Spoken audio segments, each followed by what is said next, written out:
Ok, bienvenue, j'espère que tu vas bien. Il fait beau, j'en profite pour être dans le jardin, je vais t'expliquer pourquoi.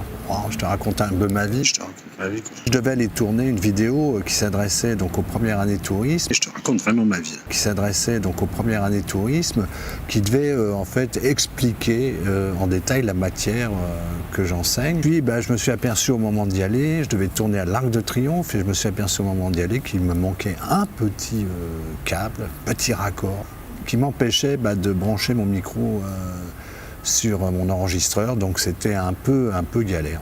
Je suis rentré à la maison et me voilà. J'ai décidé de faire une vidéo dans le jardin, à la maison, parce qu'en fait les deuxièmes années m'ont dit oui, comment ça se fait, nous on n'a pas de vidéo, ça va être pour les premières années, etc. Donc voilà, je vous en fais une. On est en train de travailler sur la conception d'une newsletter ou d'un emailing, enfin un message donc envoyé par mail, à l'aide du logiciel Photoshop.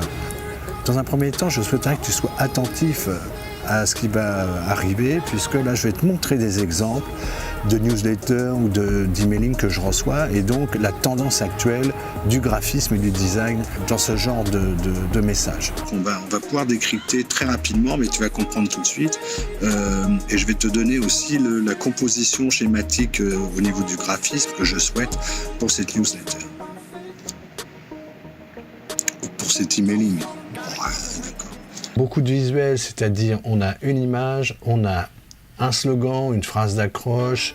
Là ici on a une date limite pour essayer de motiver le visiteur. Et puis là on a ce fameux bouton qui est ce qu'on appelle un call to action. Donc je t'en ai déjà parlé. C'est un bouton sur lequel on va essayer de faire en sorte que le lecteur clique dessus le plus rapidement possible. Ensuite, de la manière dont c'est organisé, tu vois qu'on est par colonne. Donc ici, c'est du 2 colonnes, on verra certainement du 3 colonnes. Et toujours ce visuel a un grand titre qui va permettre de motiver les gens à cliquer. Là, il n'y a pas de call to action comme ici, mais néanmoins, c'est l'ensemble de cette partie-là qui est cliquable. Autre forme de design sur cet emailing, c'est évidemment un bandeau qui va prendre cette fois-ci toute la largeur de notre document, avec image, un fond pour bien déterminer que cette zone-là est importante. Et puis on a ces fameux call to action, c'est-à-dire le bouton qui va nous emmener vers une landing page où là on aura la possibilité de concrétiser l'achat. On a des éléments qui sont indispensables, donc là ici on a les liens vers les réseaux sociaux et surtout un lien de désabonnement, donc je t'en ai parlé. C'est effectivement une des règles à laquelle il faut faire attention lorsque l'on communique via email, c'est donner la possibilité aux personnes qui reçoivent cet email de se désabonner. On va aller voir d'autres exemples. Là, on a SurfDome. Donc ici, avec, comme chez Boulanger, un petit rappel des boutons qui vont nous emmener vers des rubriques, des grandes rubriques du site. Et ici, on a toujours 2 colonnes. Des visuels, beaucoup de visuels, zone cliquable, un call to action, la partie lien vers les réseaux sociaux et la partie le lien vers le désabonnement. On a Vistaprint, on peut le faire aussi, donc Vistaprint là il y a un plus gros impact visuel dès l'ouverture. Donc on a ici la phrase qui nous donne l'accroche, c'est-à-dire la promotion en l'occurrence, et tout de suite le call to action et une illustration qui est assez importante, puisqu'elle fait toute la largeur. Là ici on a maintenant du 3 colonnes, voilà. Donc je te le disais tout à l'heure, 2 ou 3 colonnes, ça marche. Donc ici pareil, même formule, visuel, un titre d'accroche ici ça va être tout simplement le titre du produit, mais c'est surtout ici la promotion, donc avec un prix barré et un prix actuel en rouge, un prix promo en rouge, et le call to action qui est ici. J'en profite. Voilà, tu as pu voir les exemples, tu as compris ce que je veux. Maintenant, on va travailler réellement sur la partie graphique dans Photoshop. Donc pour la première partie, ça va être un travail de design pur sur Photoshop, en essayant d'anticiper le fait qu'on va couper et qu'on va avoir des liens, donc des zones cliquables, en anticipant ce fait pour justement travailler sur le graphisme en fonction de cela. Maintenant, tu peux passer aux choses sérieuses puisque c'est à toi de jouer, tu vas réaliser le design. Donc on va créer un nouveau document ici et on va mettre directement ce qu'on avait dit en largeur. Donc on est bien en pixels ici. On va mettre du 600 de large et on va commencer par mettre un 1000 pixels de haut. Et puis on verra ensuite si tu as besoin de mettre plus de hauteur, puisque on sait qu'on n'est pas limité puisqu'il va y avoir du scrolling, ou moins. Ici on laisse en résolution, si ça ne l'est pas tu le mets en 72 pixels par pouce, c'est la résolution pour l'écran. Et puis mode colorimétrique, c'est évidemment on va mettre en RGB, rouge, vert, bleu, puisque c'est du screen. 8 bits on laisse, et une couleur d'arrière-plan en blanc, c'est plus pratique pour réaliser la maquette. Et on crée. Voilà ce que ça donne, donc ça doit être un document comme ceci.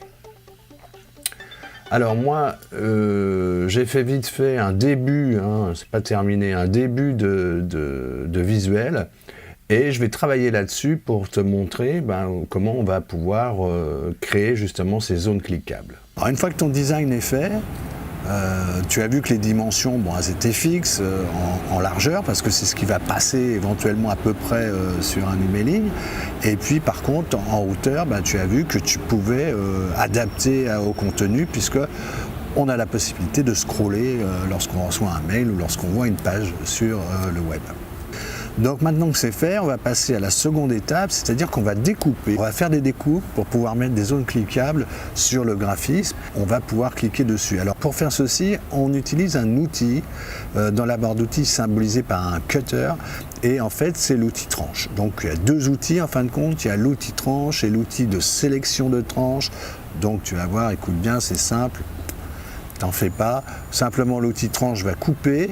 Et l'outil de sélection, une fois que tu veux revenir sur une tranche qui a déjà été définie, eh bien tu prends outil de sélection de tranche et tu peux modifier le format de cette tranche.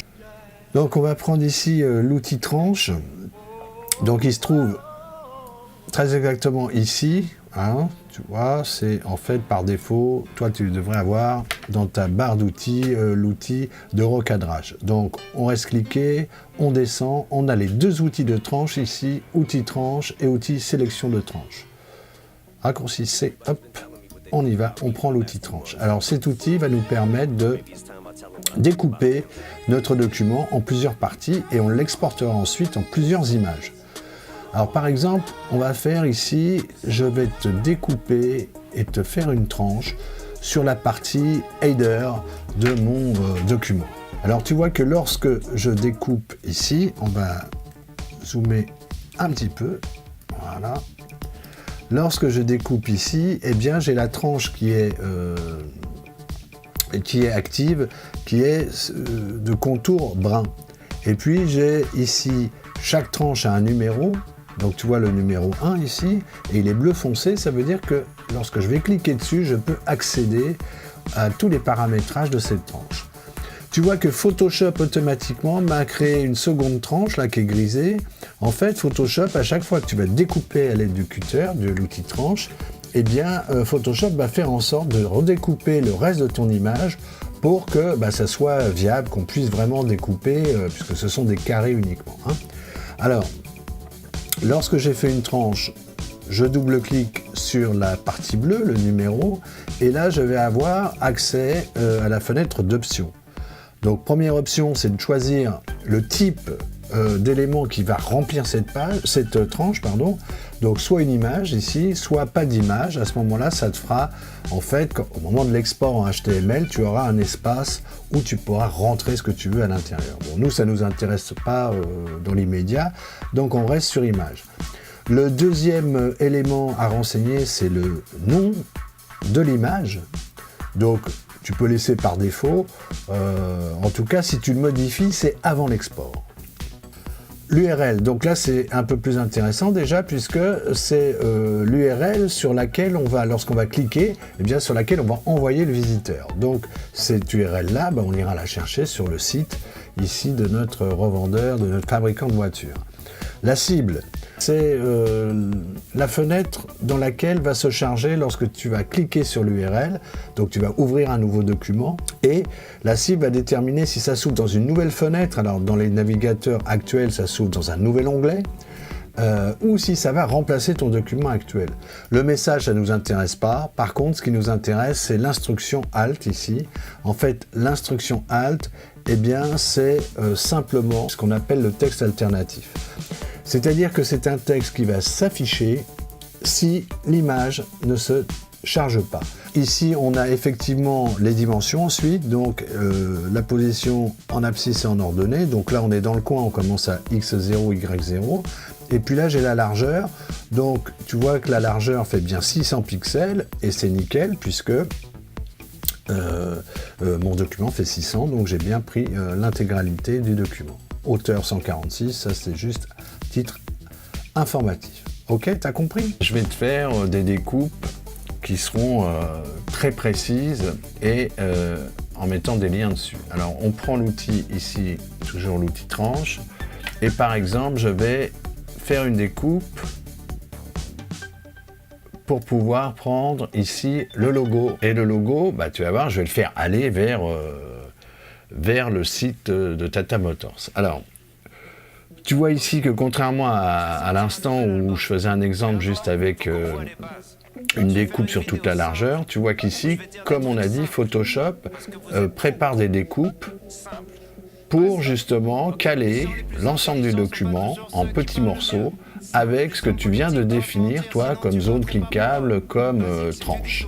D'accord? Donc il y a la première qui est en haut, il y a la deuxième qui bloque sur la gauche, la troisième, c'est celle que je viens de faire, hop, la quatrième qui te fait toute la largeur, et puis ensuite, eh bien là, on a, comme on a découpé ici, hein, on est obligé d'avoir sur toute la hauteur une découpe, et puis là, ainsi de suite.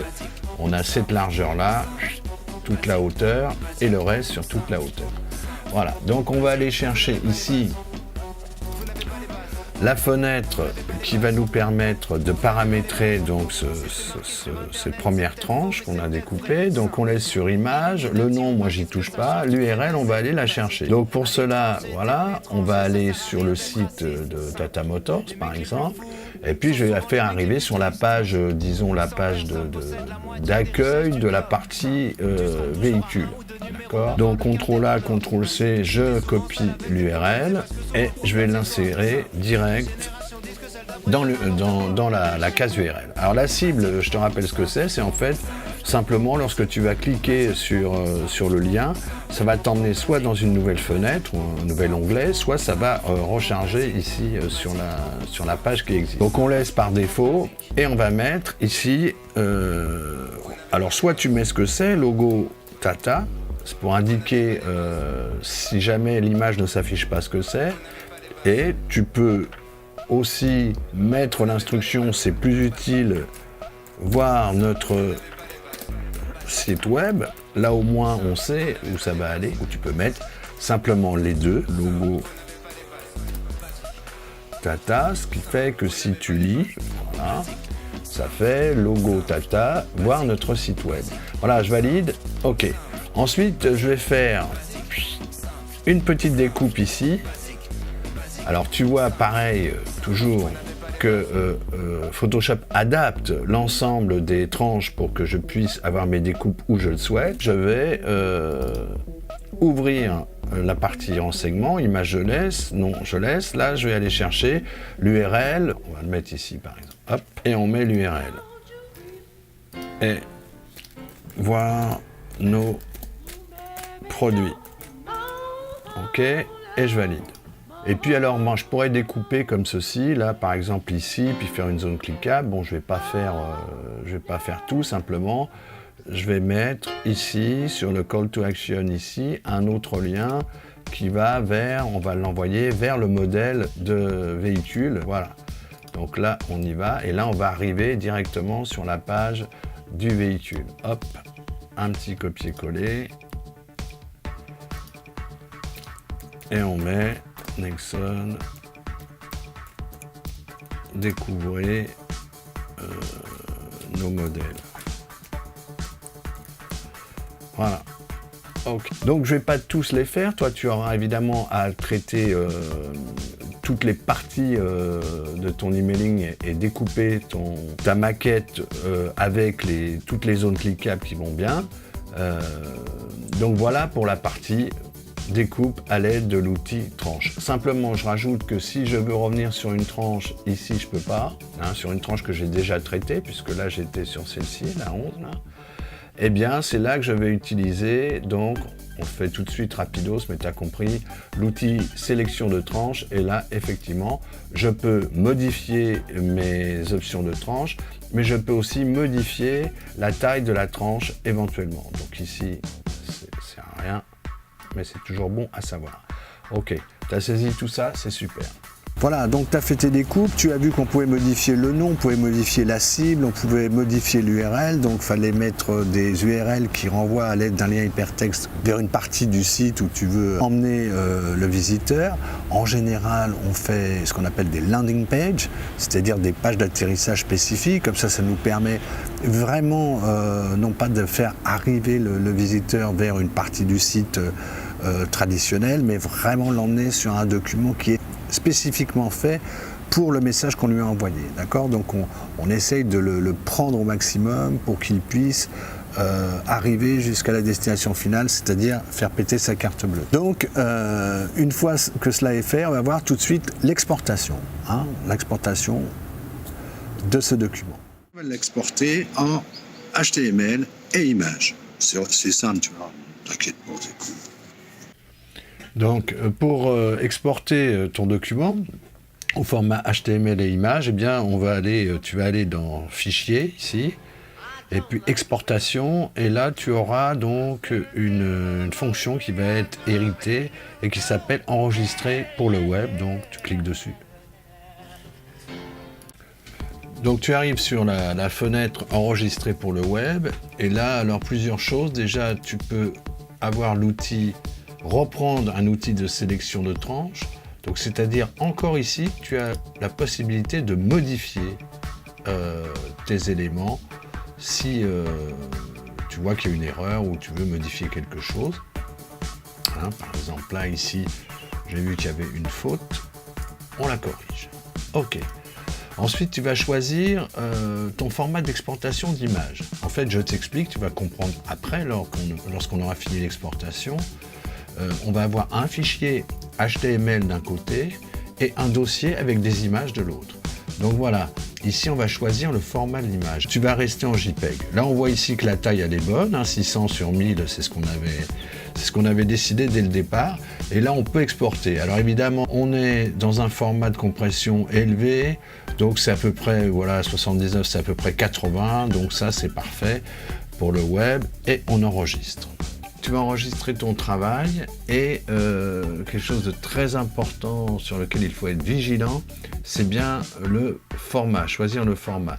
Alors par défaut, tu vas sûrement avoir un format image, puisque tu viens de Photoshop, et on va choisir, nous, HTML et image. Donc à partir de ce moment-là, tu vois que eh bien, ton fichier a adopté le format HTML, c'est-à-dire avec une extension en .html. Autre point sur lequel il faut être vigilant, c'est de bien vérifier que toutes les tranches soient cochées. Et là, on peut enregistrer. Alors, document exporté, tu as vu que fallait bien faire attention au format de fichier, il fallait bien exporter HTML et images. Donc, on va avoir là un fichier HTML et un dossier dans lequel il y aura toutes les images. Alors tout de suite, nous allons voir ce que ça donne dans le navigateur, simplement en ouvrant le fichier HTML. Tu vois qu'on retrouve bien ici tout le graphisme qu'on avait tout à l'heure, avec la seule différence que ici, eh bien, c'est bien un fichier qui a HTML, donc un code qui a été généré, et ce n'est plus du tout une image, mais bien une architecture HTML dans laquelle eh bien, se trouvent des images, et on va vérifier si nos liens fonctionnent. Donc voilà, là on arrive bien sur la partie du site de Tata Motors. Là, c'était une autre partie que j'avais mis, donc ça fonctionne aussi. Et ici, si tu te souviens bien, on avait mis un lien vers la page spécifique du modèle Nexon.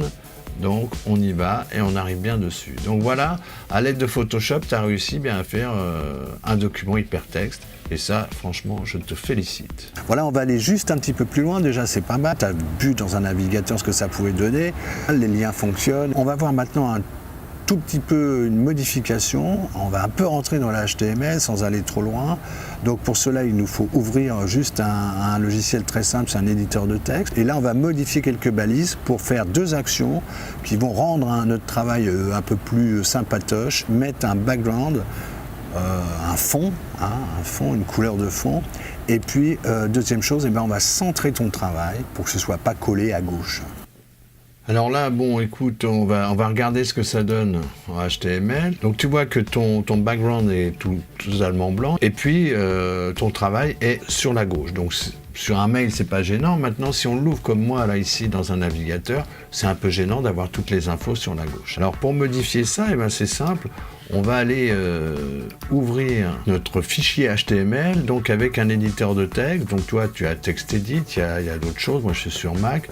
Bon, je vais prendre Atom, et là, on va aller décrypter, en fait, ce fichier et voir comment il est fait à l'intérieur. Alors, c'est simple. Déjà, c'est un fichier HTML, donc c'est un langage à balise, ce qu'on appelle, et tu vois bien qu'il y a une balise qui s'appelle body, là, et qui est avec un background color, ici. Alors, ce qu'on va aller faire, c'est qu'on va mettre une couleur sur l'intégralité de la page. Alors pour cela, je vais tourner sur mon travail et puis je vais voir ici